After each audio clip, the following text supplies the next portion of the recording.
ଯୁଗ ପ୍ରବର୍ତ୍ତକର ପାଠକମାନଙ୍କୁ ସ୍ୱାଗତ। ଲକଡାଉନ୍ ଭିତରେ ଥାଇ ଆମର ନିୟମିତ ସଂଖ୍ୟାର ପ୍ରକାଶନ ହୋଇ ନ ପାରିବାରୁ ଏହି କ୍ଷୁଦ୍ର ଅନଲାଇନ୍ ସଂଖ୍ୟାଟି ପ୍ରକାଶ କରୁଛୁ। ଆଜି କରୋନା ସମଗ୍ର ବିଶ୍ୱକୁ ଗ୍ରାସ କରିଛି। ଭାରତବର୍ଷରେ କିନ୍ତୁ ବଳିଯାଇଛି ପ୍ରବାସୀ ଶ୍ରମିକମାନଙ୍କ ସମସ୍ୟା। ଯୁଗ ପ୍ରବର୍ତ୍ତକର ଲେଖକ ଓ ଚିତ୍ରଶିଳ୍ପୀମାନେ ଏହି କ୍ଷୁଦ୍ର ଭିଡ଼ିଓ ମାଧ୍ୟମରେ ପ୍ରକାଶ କରିଛନ୍ତି ସେମାନଙ୍କର ହୃଦୟର ବେଦନା। ଆଶା କରୁ ଏହି କ୍ଷୁଦ୍ର ଉଦ୍ୟମଟି ଦେଶର ଆଜିର ନିର୍ଯାତିତ ନିଷ୍ପେଷିତ ମଣିଷର ଦୁଃଖ ବେଦନାକୁ ଲୋକଲୋଚନକୁ ଆଣିବାକୁ ସେତୁବନ୍ଧ ନିର୍ମାଣରେ ଗୁଣ୍ଡୁଚି ମୂଷାର ଭୂମିକା ପାଳନ କରିବ। ସମ୍ପାଦକ ମୁଁ ରାଜେନ୍ଦ୍ର ବର୍ମା।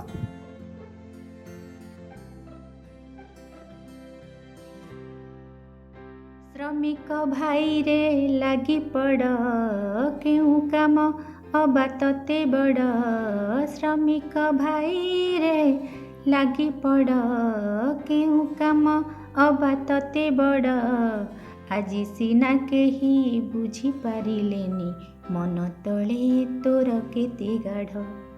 ପାଦ ତୋର ଆଜି ଥମି ନାହିଁ, ଆଖି କୋଣେ ଲୁହ ଜମି ନାହିଁ। ମାତୃଭୂମି ପାଇଁ ମନରୁ ମମତା ଟିକିଏ ବି ତୋର କମି ନାହିଁ। ରାଜନୀତି ଚାଲେ ବଡ଼ ବଡ଼, ପିଠିରେ ବସେ ତୋ ଠେଙ୍ଗା ମାଡ଼। ହେଲେ ଭାଙ୍ଗେ ନାହିଁ ଆତ୍ମବିଶ୍ୱାସର ଲହୁରେ ତିଆରି ତୋର ହାଡ଼। ଦେଶ ଆଜି ବଢ଼େ ଆଗେ ଆଗେ, ପ୍ରତିଦାନ ତୋର କେତେ ମାଗେ। ଭୋକିଲା ପେଟରେ ଥକିଲା ପାଦରେ, ଦେଶ ପାଇଁ ତୋର ପ୍ରେମ ଜାଗେ। ଅଜଣା ରୋଗରେ ଜଡ଼ ସଡ଼, ମଣିଷ ଖାଉଛି ତୋର ହାଡ଼। ଦେଶ ଭୁଲିବନି, ଦେଶ ବଡ଼ ନୁହେଁ, ଦେଶଠାରୁ ତୁ କେତେ ବଡ଼। କଳକାରଖାନା ତୋର ଦାନ, ଦେଶର ସମ୍ମାନ ତୋର ମାନ। ଆଖି ବୁଜିଲେ ତୁ ଦୁନିଆ ଶୋଇବ, ଶୁଭିବନି ଆଉ ଜୟଗାନ।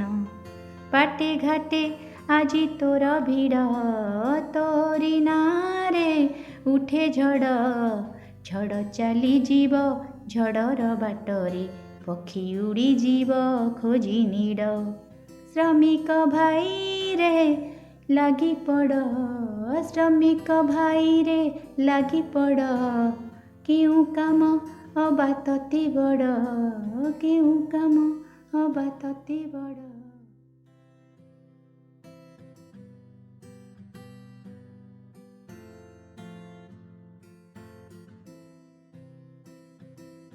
ମୋ କବିତାର ଶୀର୍ଷକ ଶ୍ରମିକ। ହେ ଶ୍ରମିକ, ଏମିତି କେତେଦିନ ସାଜିବୁ କ୍ରୀତଦାସ ପୁଞ୍ଜିର। ହେ ଶ୍ରମିକ, ଏମିତି କେତେଦିନ ସାଜିବୁ କ୍ରୀତଦାସ ପୁଞ୍ଜିର। ଏମିତି କେତେଦିନ ଭଜିବୁ ଭଜନ ପୁଞ୍ଜିବାଦର। କେତେଦିନ ପୂଜିବୁ ନବଗୁଞ୍ଜର ବେଶ ପୁଞ୍ଜିପତିଙ୍କର। କେତେଦିନ ସାଜିବୁ କବଚ ତାଙ୍କ ସମ୍ପଦ ବୁଦ୍ଧିର। କେତେଦିନ ସାଜିବୁ କବଚ ତାଙ୍କ ସମ୍ପଦ ବୃଦ୍ଧିର। ତୋ ହାଡ଼କୁ ବାଡ଼ କରି କେତେଦିନ ଜଗିବୁ ଏ ପ୍ରାଚୁର୍ଯ୍ୟର ସ୍ୱର୍ଗପୁର। ତୋ ହାଡ଼କୁ ବାଡ଼ କରି କେତେଦିନ ଜଗିବୁ ଏ ପ୍ରାଚୁର୍ଯ୍ୟର ସ୍ୱର୍ଗପୁର। ତୋ ରକ୍ତକୁ ଛତ୍ର ବନେଇ କେତେଦିନ ସୁରକ୍ଷା ଦେବୁ ତାଙ୍କ ଅହଙ୍କାରୀ ସାମ୍ରାଜ୍ୟର। କେତେଦିନ ଝାଳକୁ ଝରଣା କରି ଧୋଉଥିବୁ, କେତେଦିନ ଝାଳକୁ ଝରଣା କରି ଧୋଉଥିବୁ ତାଙ୍କ କଳଙ୍କିତ ପୟର। ପିଠିକୁ ପଥର କରି ବହୁଥିବୁ, କେତେଦିନ ତାଙ୍କ ପ୍ରପଞ୍ଚ ବୋଝର। ପୁଞ୍ଜିବାଦର ଫରୁଆ ଭିତରୁ ଗଣତନ୍ତ୍ରର ସିନ୍ଦୁର ପିନ୍ଧି, ସାମନ୍ତବାଦ ଶାଢ଼ୀରେ ଗେରୁଆ ରଙ୍ଗ ମାଖି କେତେଦିନ ଝଟକିବ ଏ ଗଣପତି ଗଣିକାଙ୍କ ରୂପର ସମ୍ଭାର।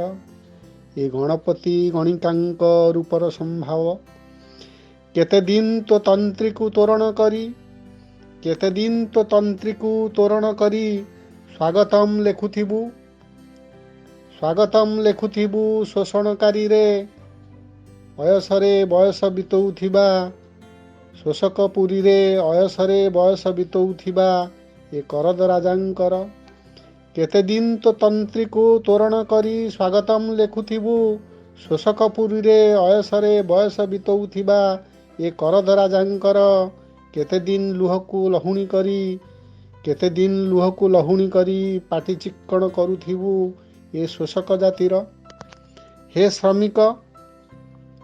ଶ୍ରମିକ ଏଠି ବ୍ୟକ୍ତି ମାଲିକାନା ବ୍ୟକ୍ତି ସମ୍ପତ୍ତିର ବୃଦ୍ଧି ହୁଏ ନିରନ୍ତର। ତୁମ ହାଡ଼ ମାଂସ ଚିପୁଡ଼ି ନିର୍ଗତ ବିଶଲ୍ୟକରଣୀ ତୁମ ହାଡ଼ ମାଂସକୁ ଚିପୁଡ଼ି ନିର୍ଗତ ବିଶଲ୍ୟକରଣୀ ରସପାନ କରି ଅମର ହୁଅନ୍ତି ଏମାନେ ଯୁଗ ଯୁଗାନ୍ତର। ତୁମ ଅଜ୍ଞାନ ଅସ୍ଥିକୁ ଆୟୁଧ ବନେଇ ଶକ୍ତି ବଢ଼ାନ୍ତି ତାଙ୍କ ଛଳବଳ ଶାସନ ଗାଦିର। ସବୁ ବିଜ୍ଞାନ ଆଖିରେ ଧର୍ମର ପଟି ବାନ୍ଧି ଏଠି ଆୟୁଷ ବଢ଼ାନ୍ତି ନିରୋଳା ବେପାରୀ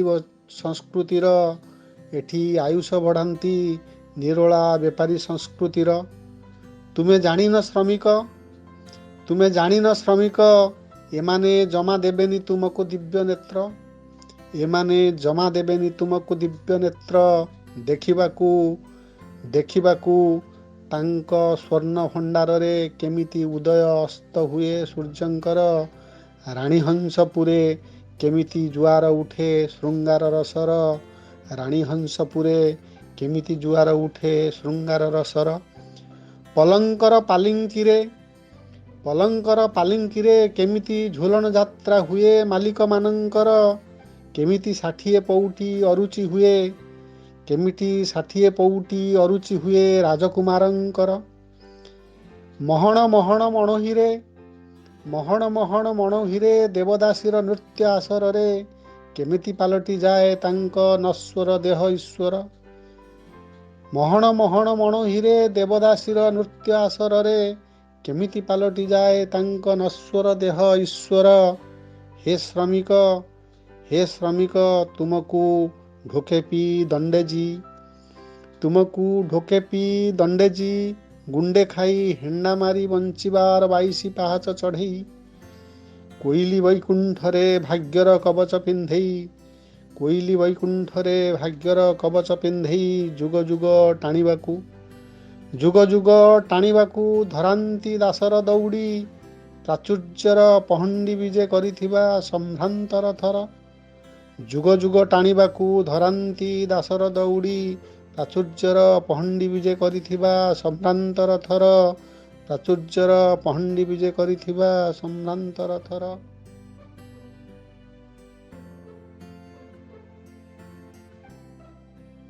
কবিতার শীর্ষক হে বন্ধু সর্বহরা। হে বন্ধু সর্বহরা, ଆଉ କି ହରାଇବାକୁ ବାକି ଅଛି କିଛି? ଯାହା ଅଛି ଖାଲି ବୁଝିବାକୁ ବାକି। ତତେ ଖଟିବାକୁ ହେବ ଦିନ ପରେ ଦିନ, ରାତି ପରେ ରାତି, ନଥିବ ଯେଉଁଠି ସମୟର ପାବନ୍ଧି। ତତେ ଖାଲି ବଞ୍ଚିବାକୁ ହେବ, ବଞ୍ଚିବାର ପ୍ରୟୋଜନରେ ମାରିବାକୁ ଦେବୁ ନାହିଁ ତତେ, ନହେଲେ ମେସିନ୍ ଚଳାଇବ କିଏ? ତୁ କି ଭାବିଛୁ ଯାହା କିଛି ଚାଲିଅଛି ସବୁ ତୋ ପାଇଁ? ନା, ତୋର ଶେଷ ରକ୍ତ ଶୋଷିବା ପର୍ଯ୍ୟନ୍ତ ବଞ୍ଚାଇ ରଖିବାକୁ ତ ହେବ, ନହେଲେ ଆମେ କାହା ପକ୍ଷେ ଛିଡ଼ା ହୋଇ କରିବୁ ଅଟହାସ୍ୟ? ତୁ ଏତେ ସରଳ ଯେ ସବୁବେଳେ ବର୍ତ୍ତମାନକୁ ନେଇ ବ୍ୟସ୍ତ। କେବେ ତୁ ବୁଝିବାକୁ ଚାହିଁନାହୁଁ କିଏ ତୋର ପର ଆଉ କିଏ ଆପଣାର। କରିଛୁ ପରକୁ ଆପଣା ଆଉ ଆପଣାକୁ ପର। ଯାହାକୁ ଭାବିଥିଲୁ ସବୁଠୁ ନିଜର, ଦେଖିଥିଲୁ କେତେ ସ୍ୱପ୍ନ, ଲହୁକୁ ଲୁହ କରି ଗଢ଼ି ତୋଳିଥିଲୁ ତାକୁ। କିନ୍ତୁ ଆଜି ତାର ଚାବୁକ ପ୍ରହାରରେ ଦେହ ତୋର କ୍ଷତ ବିକ୍ଷତ, ମନ ଯନ୍ତ୍ରଣାରେ ଜର୍ଜରିତ। ପେଟର ଜ୍ୱାଳା କି ମେଣ୍ଟିଅଛି କେବେ? ଅର୍ଦ୍ଧଭୁକ୍ତ ଅବସ୍ଥାରେ କଟିଛି ଜୀବନ। ଫୁଙ୍ଗଳା ଦେହଟାକୁ କେବେ କରିପାରିଛୁ କି ପୁରା ଆବରଣ? କେତେବେଳେ ଘୋଡ଼ାଇଛୁ ମୁଣ୍ଡକୁ ତ ଆଉ କେତେବେଳେ ଗୋଡ଼କୁ। ଆଜି ତତେ ଦେଖିଛି ଏ ଦୁନିଆ, ତୋ ଭିତରେ ଦେଖିଛି ଶତସିଂହର ବଳ। ତୋ ଭିତରେ ଦେଖି ନାହିଁ ନାରୀ ପୁରୁଷର ଭେଦ, ଦେଖି ନାହିଁ ଜାତି ଧର୍ମ ବର୍ଣ୍ଣ କି ଅଞ୍ଚଳର ପ୍ରଭେଦ। କେବଳ ଦେଖିଅଛି ଘର ବାହୁଡ଼ାକୁ ତୋର। ସେ ଘର ନୁହେଁ ଚାଳ ଛପର କି ଟାଇଲ୍, ଛାତ କି ଆଜବେଷ୍ଟସ୍, ସେ ଘର ହେଉଛି ମନୁଷ୍ୟତାର ମାନବିକତାର। ସେଥିପାଇଁ ମାନିନୁ ତୁ କିଛି ବାଧା ବନ୍ଧନକୁ, ତାହେଲେ ଆଉ ଡେରି କାହିଁକି? କାହାକୁ ଆଉ ଅପେକ୍ଷା? ତୋରେ ଦୀପ ଶିକ୍ଷା ଲିଭିଯିବା ଆଗରୁ ତ ଜାଳି ଦେବାକୁ ହେବ ପୁରାତନକୁ ବର୍ତ୍ତମାନକୁ। ଯାହା ପଙ୍ଗୁ ଆଉ ଅଥର୍ବ, ଯାହାର ଆଉ ନାହିଁ କିଛି ସୃଷ୍ଟି କରିବାର। ତତେ ତ ମୁକ୍ତ ହେବାକୁ ହେବ ଏହି ଯୁଗ ଯୁଗର ବନ୍ଧନରୁ, ଗଢ଼ିବାକୁ ହେବ ନୂତନ ଦୁନିଆକୁ। ଫେରିଯିବାକୁ ହେବ ସେହି ନୂତନ ଗୃହକୁ, ଯାହା ଖାଲି ଘର ନୁହେଁ। ସେଠି ଥିବ ବଞ୍ଚିବାର ଅଧିକାର, ଆଉ ଥିବ ମଣିଷ ଭଳି ବଞ୍ଚିବାର ଆତ୍ମସମ୍ମାନ। ତାହେଲେ ଆଉ ଡେରି କାହିଁକି?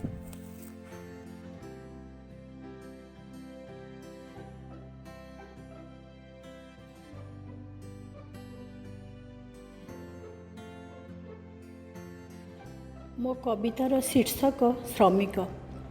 ହେ ଶ୍ରମିକ, ହେ ଶ୍ରମିକ, ତୁ ଢୋକେ ପିଇ ଦଣ୍ଡେ ଜି, ତୁ ଢୋକେ ପିଇ ଦଣ୍ଡେ ଜି, ସବୁ ଯନ୍ତ୍ରଣାର ବୋଝ ବୋହି ବୋହି ଚାଲିବୁ କେତେ ଅସରନ୍ତି ପଥ, ଚାଲିବୁ କେତେ ଅସରନ୍ତି ପଥ। ଏମିତି କେତେ ଯୁଗ ହାତ ଗୋଡ଼ ବିଣ୍ଡି କରି, ପିଠିକୁ ପଥର କରି, ତୁ ଗଢ଼ି ଚାଲିଥିବୁ କେତେ ଆଣ୍ଟାଲିଆ, ତୁ ଗଢ଼ି ଚାଲିଥିବୁ କେତେ ଆଣ୍ଟାଲିଆ। କେତେ ତାଜମହଲ ଆଉ ମନ୍ଦିର, ମସଜିଦ, ଗିର୍ଜା, ଗୁରୁଦ୍ୱାର। ନିଜେ ରାଜରାସ୍ତାରେ ଖରା ବର୍ଷାରେ ପଡ଼ି, ପେଟରେ ଓଦାକନା ଦେଇ, ରୋଗିଣା ଛୁଆକୁ ପେଜ ଟିକେ ପିଆଇ, ପଲିଥିନ୍ ତଳେ କାଟିବୁ ଆଉ କେତେ ଦିନ, ପଲିଥିନ୍ ତଳେ କାଟିବୁ ଆଉ କେତେ ଦିନ ଏମିତି ଇତର ଜୀବନ। ଉତ୍ତରାଧିକାରୀ ସୂତ୍ରରେ ତୋ ସନ୍ତାନ ବି ପାଇବ କ୍ରୀତଦାସର ଜୀବନ। ନିଜ ଆଖିରେ ନିଜେ ଅନ୍ଧ ପୁଟୁଳି ବାନ୍ଧି, କେତେ ଦିନ ଆଉ ଠକିବୁ ନିଜକୁ ଭାଗ୍ୟର ଦୋହାଇ ଦେଇ। ହେ ଶ୍ରମିକ, ଏମିତି କେତେ ଦିନ ବଞ୍ଚିବୁ ଏ ଅଭିଶପ୍ତ ଅଲୋଡ଼ା ଜୀବନ। ହେ ଶ୍ରମିକ, ଏମିତି କେତେ ଦିନ ବଞ୍ଚିବୁ ଏ ଅଭିଶପ୍ତ ଅଲୋଡ଼ା ଜୀବନ। ଏବେ ଚାରିଆଡ଼େ ତାଲା ବନ୍ଦ, ହାତରେ କାମ ନାହିଁ, ପେଟକୁ ଦାନା ନାହିଁ। ଡହଳ ବିକଳ ହୋଇ ତୁ ହାରୁଛୁ ଜୀବନ। ଭିଟାମାଟିରେ ପହଞ୍ଚିବାକୁ ଚାଲୁଛୁ ତୁ ଯୋଜନ। ରକ୍ତ ଭିଜା ପାଦରେ ତଥାପି ଚାଲିଛୁ, ଛୁଇଁବାକୁ ନିଜ ମାଟିର ପାଣି ଓ ପବନ। ହେ ଶ୍ରମିକ, ଏବେ ବି ସମୟ ଅଛି, ଉଠ। ହେ ଶ୍ରମିକ, ଏବେ ବି ସମୟ ଅଛି, ଉଠ। ଅନ୍ଧକାର ମାଟିରୁ ଜନ୍ମ ନେ ନୂଆ ବୀଜଟିଏ ହୋଇ, ନୂତନ ସୂର୍ଯ୍ୟୋଦୟକୁ ସ୍ୱାଗତ କରିବା ପାଇଁ। ଚାରାଟିଏ ହୋଇ ସବୁଜିମାରେ ଭରିଯିବା ପାଇଁ। ନୂଆ ଏକ ଦୁନିଆ ଗଢ଼ିବା ପାଇଁ।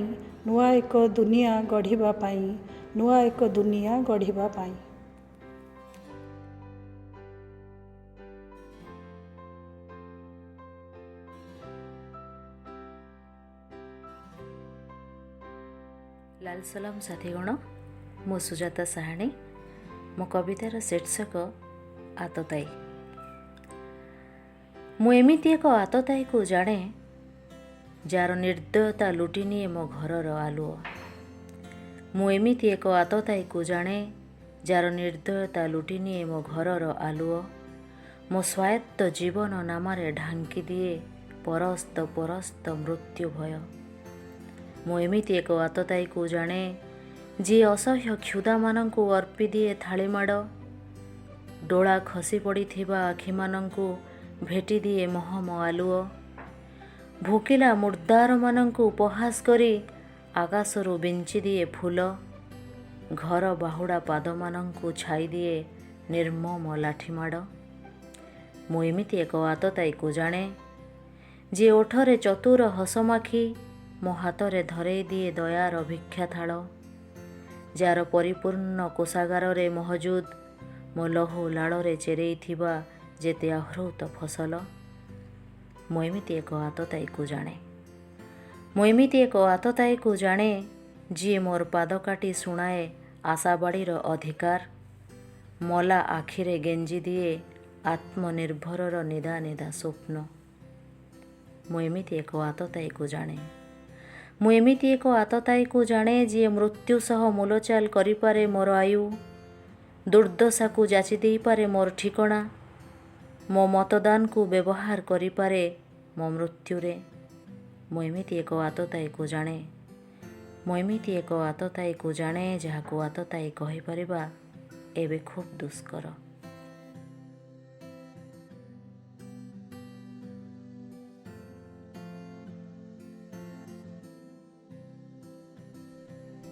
नमस्कार, मु कुलमणि मेहेर स्वागत करुच्ची आपण मानंकु। आपण माने जानती सारा विश्व एबे कोरोनार कबଳରେ। कोरोना सते जेमिति एक आह्वान देइछि समग्र मानव जाति को, ठप कर देइछि मनिषर जीवन यात्रा। सबुठी त्राही त्राहीर स्वर, मनिष मनरे कोकुआ भय, छाती रे छनका, चारिआडे विपर्ययर पदध्वनि।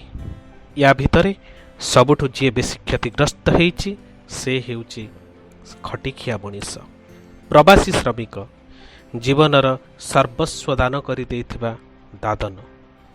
भोकर दायरे भिटा माटी छाड़िथिबा ए मनिषर जीवन जीविका आज संपूर्ण विपर्यस्त। जड़े संवेदनशील मनिषर चिंता चेतना को अथय करुच्ची तार जीवन यात्रार छातीथर दृश्य।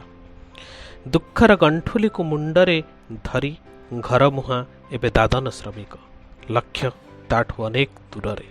तथापि पाद को भरोसा करी एक क्षीण आशा नहीं से आज राजरास्तारे से दादन मनिषर कथा। उजुड़ी जाइछि स्वप्न ताहार, माड़ बसिचिता पेट पिठिरे। उजुड़ी जाइछि स्वप्न ताहार, माड़ बसिचिता पेट पिठिरे। लुह ओ कुहर गंठुली को धरी दादन चलीछि राजरास्तारे, दादन चलीछि राजरास्तारे। एबे आसंतु सेई मर्मरे शुणिबा मोर एक स्वरचिति कविता। कवितार शिरोनामा दादन दुख एक। कवितार शिरोनामा दादन दुख। रास्तारे एबे सर्वहरांक शोभायात्रा, रास्तारे एबे सर्वहरांक शोभायात्रा। स्वाभिमानी श्रमिकर ए यात्रा सहररू गाँ आड़कू, नर्करू स्वर्ग आड़कू। ए पटुआरर आगधाड़ी रे मो सहित मु, ए पटुआरर आगधाड़ी मो सहित मु। दिने मो पेटरे आउटू पाउटू हेला भोक, दिने मो पेटरे आउटू पाउटू हेला भोक। तम सहररू आसुथिला मह मह भातर महक। भोक मते बाट कढ़ेइला भात आड़कू, भोक मते बाट कढ़ेइला भात आड़कू। बाध्य कला दाना पाई दादन हबाकू, बाध्य कला दाना पाई दादन हेबाकू। मो पेटार भोक को बंधक रखी निसर्तरे, मो पेटार भोक को बंधक रखी निसर्तरे। तमकू मु सेठी मोर सबु किछि देली। बल देली, बयस देली, भाग्य देली, आयुष देली। बल देली, बयस देली, भाग्य देली, आयुष देली। तमे सबु किछि नेई मालेमाल हेल, मु देई देई कांगाल साजिली। तमे सबु किछि नेई मालेमाल हेल, मु देई देई कांगाल साजिली। एते परे भी मरु नथिला तम श्वास। तमे चिपुड़ी नेउथिल मोर स्वेद शोणित हाड़ मांस, मोर स्वेद शोणित हाड़ मांस। जेते दिन जाए तमर लाभ हेउथिला मु तमर थिली। एबे लाभ नाही तो आउ भाव भी नाही। तमे मोठू मुह मोड़ी नेल, आज विपद बेଳରେ मते बेसहारा करदेल। तमकू धन्य कहिबो हो मेट्रोर बेपारी मनीष, तमकू धन्य कहिबो हो मेट्रोर बेपारी मनीष। भारी मुस्किल चिन्हिबा तमकू मनीष खोलपा तले ମଣିଷ ଅଳପ ତମେ ଶୋଷକ ଅଧିକ, ମଣିଷ ଅଳପ ତମେ ଶୋଷକ ଅଧିକ। ଗଛର ଡାଳ କଟିଲେ ମୂଳରେ ପଡ଼େ, ଗଛର ଡାଳ କଟିଲେ ମୂଳରେ ପଡ଼େ। ବିପଦ ଆସିଲେ ମା କୋଳ ହାତ ଠାରି ଡାକେ, ମାଟି ମା ଭାରି ମନେ ପଡ଼େ, ତନୁ ମନ ତା ଛୁଆଁ ଲୋଡ଼େ। ତେଣୁ ମୁଁ ଏବେ ଫେରି ଯାଉଛି ତମ ମତଲବୀ ସହରରୁ, ମୋ ମାର ଅମୃତ ଝରା କୋଳକୁ। ତମକୁ ତ କେବେଠୁ ସଁପି ସାରିଛି ମୋର ଯେତେ ସବୁ ହସ ଖୁସି ସ୍ୱପ୍ନ ସମ୍ଭାବନା। ଏବେ ତମଠୁ ନେଇଯାଉଛି ତମେ ଦେଇଥିବା ମେଞ୍ଚା ମେଞ୍ଚା ଜ୍ୱାଳା ଯନ୍ତ୍ରଣା ଲାଞ୍ଛନା ଅପମାନକୁ, ତା ସହ ସମୁଦ୍ରୀ ଲୁହ ଆଉ ଆକାଶେ ଦୁଃଖକୁ, ସମୁଦ୍ରୀ ଲୁହ ଆଉ ଆକାଶେ ଦୁଃଖକୁ। ଆଜି ତ ଆମ ପାଇଁ ଅଖଚକ ସବୁ କିଛି ବନ୍ଦ, ଆଜି ତ ଆମ ପାଇଁ ଅଖଚକ ସବୁ ବନ୍ଦ। ଗାଁ ଠାରୁ ମୁଁ ବି କାହିଁ କେତେ ଦୂରେ, ଏବେ ତମେ ଭାବୁଥିବ ମୁଁ କେମିତି ପହଞ୍ଚିବି ମୋ ଭିଟା ମାଟିରେ। ତମେ ଜାଣିନ କି ମୁଁ ଖଟିଖିଆ ମେହନତି ମଣିଷ, ଢେର ସାମର୍ଥ୍ୟ ମୋର ମୋ ନିଜ ଉପରେ, ବିଶ୍ୱାସ ଭରସା ଭାରି ମୋ ହାତ ପାଦରେ। ସେମାନେ ତମ ଭଳି ଧୋକାବାଜ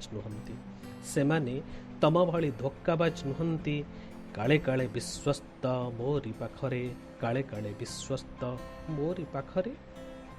ତେବେ ତମ ସହରରେ କୁହ ମରି ମରି କାହିଁ ବଞ୍ଚିଥାନ୍ତି, ତେବେ ତମ ସହରରେ କୁହ ମରି ମରି କାହିଁ ବଞ୍ଚିଥାନ୍ତି। ପଡ଼ିଥାନ୍ତି ଭୋକ ଉପାସରେ, ପଡ଼ିଥାନ୍ତି ଭୋକ ଉପାସରେ। ଏବେ ମୋର ଶେଷ ଆଉ ଏକମାତ୍ର ଲକ୍ଷ୍ୟ, ମୋ ଗାଁ ଆଉ ମୋ ମା। ଯଦି ମୋର ମୃତ୍ୟୁ ହୁଏ ତେବେ ହେଉ ମୋ ମାଟିରେ ମୋ ମା କୋଳରେ। ଯଦି ମୋର ମୃତ୍ୟୁ ହୁଏ ତେବେ ହେଉ ମୋ ମାଟିରେ ମୋ ମା କୋଳରେ।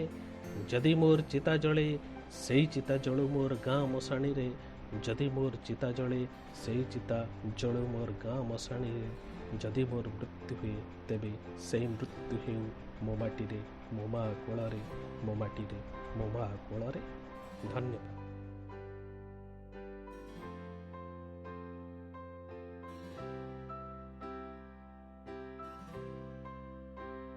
କବିତାର ଶୀର୍ଷକ ଦରବାର, କବୟତ୍ରୀ ଶୁଭ୍ରା ଦାସ।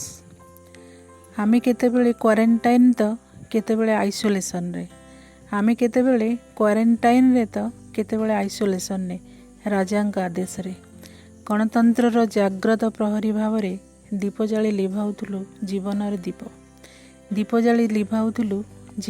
ଦୀପ। ମୁଣ୍ଡକାଟ ଭୟରେ କବନ୍ଧମାନେ ପିଟୁଥିଲେ ଘଣ୍ଟ, ନିଜ ନିଜ ସମାଧି ଉପରେ ନିଜେ ଚଢ଼ାଉଥିଲେ ଫୁଲ। ଇତିହାସରେ ଲିପିବଦ୍ଧ ହେଉଥିଲା ଡିଜିଟାଲ ମୃତ୍ୟୁର ତାଲିକା, ଯାହାକୁ ମାସ୍କ ଲଗାଇ ସାନିଟାଇଜ୍ କରୁଥିଲୁ ଆମର ମନ ଓ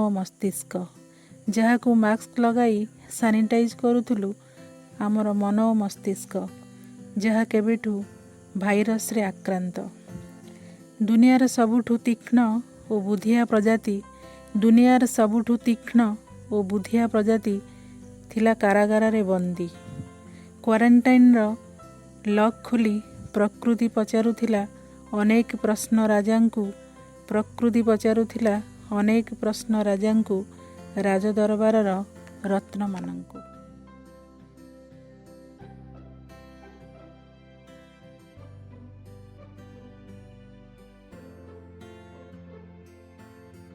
କବିତାର ଶୀର୍ଷକ ବିଛଣା। ରାତି ପାହିଲେ ହିଁ ଆସିବେ ବାବା, କିଛି ବାଟ ଆଉ ବାକି। ଚାଉଳ କିଣି ଆଣିବେ ବାବା, ମାଛ ଆଣିବେ ନାକି। ମା ହସି କହେ ଏଇ ତ ସୁନା, ମାତ୍ର ଗୋଟିଏ ରାତ୍ର। ବାବା ଆସିଲେ ଆଣିବେ ଟଙ୍କା, ରାନ୍ଧିବି ଗରମ ଭାତ। ଛୋଟ ଖୋକାଟି ଘୁମାଇ ପଡ଼େ କ୍ଷୁଧାର ଜ୍ୱାଳା ପେଟେ। ରାତି ଜାଗି ମା ସୁଦିନ ଖୋଜେ, ସ୍ମୃତିର ପୃଷ୍ଠା ଓଲଟେ। କେତେବେଳେ ଅବା ମା ଆଖିରେ ସ୍ୱପ୍ନ ନଇଁ ଆସେ, ସ୍ୱପ୍ନ ସାରା ଗରମ ଭାତର ଗନ୍ଧ ନାକେ ଭାସେ। ଗଡ଼ିଲା ବେଳ ବାବା ଆସେ କାହିଁ, ପୋଲିସ ଆସିଲା ଘରେ। ବାବାକୁ ସେମାନେ ନେଇ ଆସିଛନ୍ତି ବନ୍ଦ ବାକ୍ସେ ଭରେ। ବାବାର ବ୍ୟାଗରେ ଶୁଖିଲା ରୁଟି, ଖୋଜି ପାଇଛି ଖୋକା। ଘରେ ଫେରି ମଧ୍ୟ ଶୋଇଛି ବାବା, ବାବାଟା ଭାରି ବୋକା। ମୁଁ ମଧ୍ୟ ବୋକା, ଭାବି ହିଁ ଚାଲିଛି ହାୟ। କେତେ କଷ୍ଟ ହେଲେ ରେଳପଥକୁ ବିଛଣା ଭାବା ଯାଏ।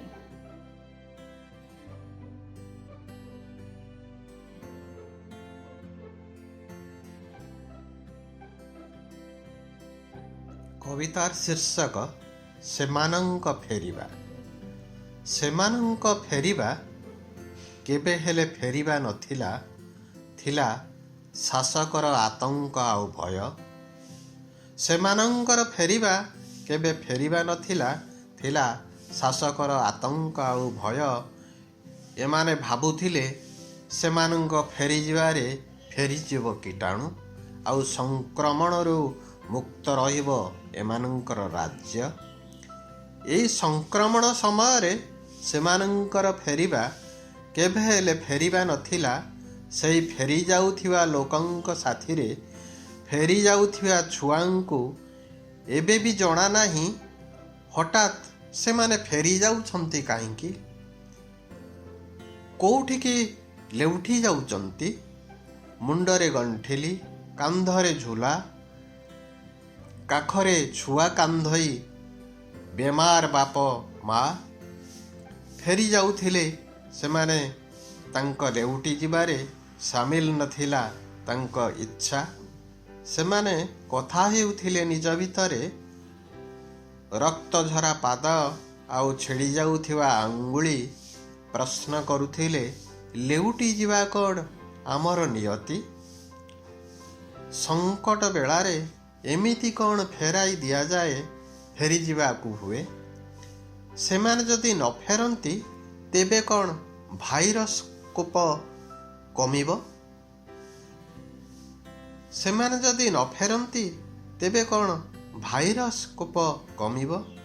ନା ସେମାନେ ଫେରିଗଲେ ସମାପ୍ତ ହୋଇଯିବ ମହାମାରୀ? ସେମାନଙ୍କ ଫେରିଯିବା ପଳାୟନ ନୁହେଁ, କାମ ଖୋଜିବା ବି ନୁହେଁ। ଯଥେଷ୍ଟ ପୂର୍ବରୁ କାମ ଖୋଜିବାକୁ ତ ଆସିଥିଲେ ସେମାନେ। ମୁଠାଏ ଭାତ, ଦ୍ୱିଖଣ୍ଡ ରୁଟି ଖୋଜିବାରେ ଖର୍ଚ୍ଚ କରୁଥିଲେ ବୟସକୁ, ଯେଉଁଠୁ ଏବେ ଫେରେଇ ଦିଆଯାଉଛି ସେମାନଙ୍କୁ। ଏବେ ଯାଏ ପ୍ରାୟ ଭୁଲି ସାରିଥିଲେ ସେଇ ଜାଗାକୁ, ଯେଉଁଠିକି ଏବେ ଫେରାଇ ଦିଆଯାଉଛି ଧକ୍କା ମାରି ମାରି। ଭବିଷ୍ୟତର ଯେଉଁ ଅନ୍ଧାର ଭବିଷ୍ୟତ ଆଡ଼କୁ ତାଙ୍କ ଫେରିବା ନଥିଲା, ଆଉ ଅଦେଖା ନିବୁଜ ଅରଣ୍ୟ ଆଡ଼କୁ ସେମାନଙ୍କୁ ଫେରାଇ ଦିଆଯାଉଥିଲା, ସେମାନଙ୍କୁ ଅଡ଼ାଇ ନିଆଯାଉଥିଲା। ଅଚାନକ ଏତେ ପରେ ଏତେ ଅଜଣା, ଏତେ ଅଜଣା, ଏତେ ଅପରିଚିତ ଆଉ ଅବିଶ୍ୱାସୀ, ଏତେ ଭୟଙ୍କର ଭାବରେ ଅଦରକାରୀ ଆଉ ଅପ୍ରାସଙ୍ଗିକ ପାଲଟି ଗଲେ। ହଠାତ୍ ରଚନା କରି ଦିଆଗଲା ଏତେ ବିରାଟ ନେପଥ୍ୟ। ସେମାନଙ୍କର ଫେରିବା ନଥିଲା ପାଖ ପଡ଼ିଶାରୁ ବନ୍ଧୁ ପରିଜନ ଘରକୁ ଫେରିବା, ନଥିଲା କୌଣସି ଯାତ୍ରାରୁ ଫେରିବା। ତାଙ୍କ ଫେରିବାକୁ କାମରୁ ଫେରିବା କୌଣସି ପ୍ରକାରେ କୁହାଯାଇ ପାରିବନି। ସ୍କୁଲରୁ ଫେରିବା ବି ନଥିଲା ଶିଶୁମାନଙ୍କର ଫେରିବା। ସେମାନଙ୍କର ଫେରିବା କୌଣସି ଆଶାର କିରଣ ଆଡ଼କୁ ଫେରିବା। ସେମାନଙ୍କର ଫେରିବା ନଥିଲା କୌଣସି ଆଶାର କିରଣ ଆଡ଼କୁ ଫେରିବା।